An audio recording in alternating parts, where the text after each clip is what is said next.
Uzun CSS dersi 18. qism CSS jadval. CSS jadval xarakteri jadvalni güzelleştirip ko'rsatishga yordam berdi. Buniki bu xarakterlardan bu alt xarakterini tanıştırmaz. Birinci jadval qire. Border xarakteri orqali aniqlanib berildi.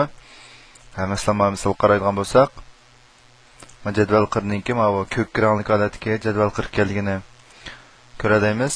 Buningdagi aniqlanib berilgan qaraydigan bo'lsak, bu table, th, td qatorliqlarga buningki kengligi bordersi 1 px sol holatda, anadan keyin rangi ko'k rang deb holatda aniqlanib berilgan.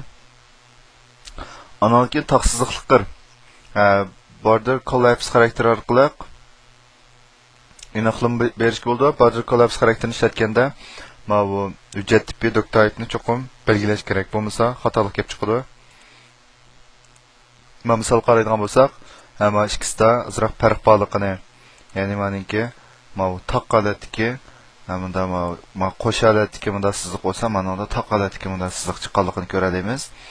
Buniki asli kodga qaraydigan bo'lsak, bu yerda doctype'ga aniqlanib bersak bo'lmaydi. Doctype aniqlanib berildi. Aniki border collapse qimatiga collapse deb qimat bergandan keyin aniki borderni 1 px solid aniki qora rang deb aniqlanib bersak, mana bizga bu taqsizliq bunda jadval qilib ko'rsatib berdi. Uchinchi jadval kanalki voidis va egizligi. Buni biz oldida ko'rib o'tdik. Masalan, voidis 100%, heights 50 px degandek mushtaq qiymatlarni berishga bo'ldi. Undan keyin tekst to'g'rilanish, text align xarakteri bilan vertical align xarakteri orqali aniqlanib berdi. Text align deganga masalan text align deganimiz right o'ngga to'g'rilandi, xatta mahallalat aniqlanib bersak bo'ldi. Vertical align degani samada to'g'risiga to'g'rilanish. Buni masalan misol qaraydigan bo'lsak, bu xat miyada osti qismi to'g'rilangan. Buni qanday amalga oshirdik desak, masalan, vertical align ost ustiniki to'g'rilanishni bottom osti qismi top bo'lsa ustiga to'g'rilandi.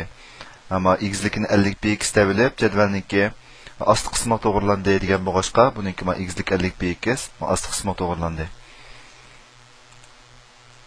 Ana keyin jadval ishga orliqi padding deganimiz shu ishga orliqi aniqlanib berilishda ishlatilgan xarakter hisoblanadi. Masalan, padding 15 px deb bergan bo'lsak, ammo yerdagi harfniki usti sol ost taraf bilan bo'g'a orliqi 15 px bo'ldi.